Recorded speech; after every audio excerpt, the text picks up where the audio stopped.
Salam kekasih Tuhan, saya datang menyampaikan sebuah firman Tuhan untuk kita di kesempatan ini. Di dalam Matius pasal yang ke-17 ayat yang ke-20 firman Tuhan berkata, Ia berkata kepada mereka, karena kamu kurang percaya. Sebab aku berkata kepadamu, sesungguhnya sekiranya kamu mempunyai iman sebesar sebiji sawi saja, kamu dapat berkata kepada gunung ini, pindah dari tempat ini ke sana. Maka gunung itu akan pindah dan takkan ada yang mustahil bagimu. Hebat firman Tuhan ini. Dari firman Tuhan kita akan belajar tentang perkataan Yesus tentang hal iman. Alkitab berkata orang benar hidup oleh iman. Apa itu iman? Iman itu dasar dan bukti apa yang kita harapkan. Itu sebagai dasar. Ibrani pasal 11 ayat yang ke-1 berkata, iman itu memiliki 3 unsur. Yang pertama waktu, sekarang. Yang kedua dasar. Yang ketiga bukti, saudara. Dari 3 hal ini kita akan belajar apa yang dikatakan oleh Matius pasal 17 ayat yang ke-20 ini berkata, apa itu iman? Iman itu disebut sebagai, ditranslate sebagai kata iman. Iman yang kecil, iman yang besar, disebutkan sebagai iman itu adalah suatu disebut pistis. Disebut sebagai keyakinan, kepercayaan, kesetiaan, dan juga suatu keyakinan moral, kebenaran.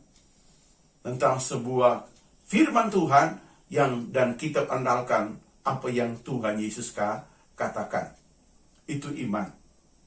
Nah, firman Tuhan berkata iman timbul dari mendengar firman Tuhan. Roma pasal 10 ayat yang ke-17. Iman timbul dari mendengar. Waktu terdengar janji firman Tuhan, muncul timbul iman, muncul keyakinan, muncul kepercayaan, saudara. Dan iman dibangun waktu kita menyembah Tuhan. Dalam 1 Korintus 14 ayat yang ke-2 sampai ayat yang ke-4 berkata, orang yang berbahasa roh itu membangun imannya sendiri. Nah, iman dibangun, iman timbul dan iman dibangun. Maka ada 2 unsur, mendengar dan memuji menyembah Tuhan. Maka iman itu tumbuh. Bisa ditopang dengan hal yang ketiga namanya doa dan puasa. Iman itu tumbuh. Dan iman itu berwujudkan sebiji sesawi. Artinya suatu kemampuan kelihatan secara mata duniawi kecil. Tetapi dalam mata rohani itu memiliki kekuatan yang sangat besar. Di dalam kita melakukan hal tersebut, saudara, maka perlu kita membangun pertama faktor iman dulu. Dengan unsur yang pertama mendengar, menyembah, dan bersekutu dengan Tuhan. Fokus dengan Tuhan. Itu yang pertama. Yang kedua, kita mesti menggunakan kuasa iman untuk memindahkan gunung. Kata memindahkan gunung itu identik dengan menyelesaikan. Identik dengan menghancurkan. Identik dengan menghalaukan, saudara. Jadi kita menyelesaikan kesulitan kita dengan kuasa iman. Di dalam iman itu ada hikmat, ada pengetahuan, ada power, ada urapan Tuhan yang bekerja untuk memindahkan gunung. Apa itu gunung? Gunung itu persoalan. Digambarkan sebagai sebuah kerajaan yang sangat menantang, yang sangat menghambat kita di depan. Alkitab berkata, katakan, pindahkan dalam nama Tuhan Yesus.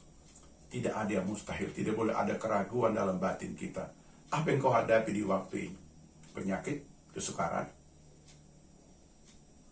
ketidaktahuan, putus asa, kecewa, marah, stres, depresi. Dengar, buka hatimu dan berkata, Tuhan, saya rindu mendengar firman Tuhan. Saya mau selesaikan masalahku. Saya tahu Tuhan pasti turun tangan, Tuhan pasti bekerja. Orang aman berkata, angkat hati kepada Tuhan. Artinya berdoa secara spontan dan pendek, saudara. Kita dapat melakukan hal-hal yang hebat bersama-sama dengan Tuhan. Sehingga gunung ini dipindahkan oleh karena iman yang Tuhan berikan kepada kita. Amin. Mari berdoa. Bapak Ibu, dalam nama Yesus kami pindahkan kuasa dosa, kuasa penyakit, kuasa kesukaran di hadapan umat-umat. Dalam nama Yesus Tuhan. Haleluya. Amin. Amin.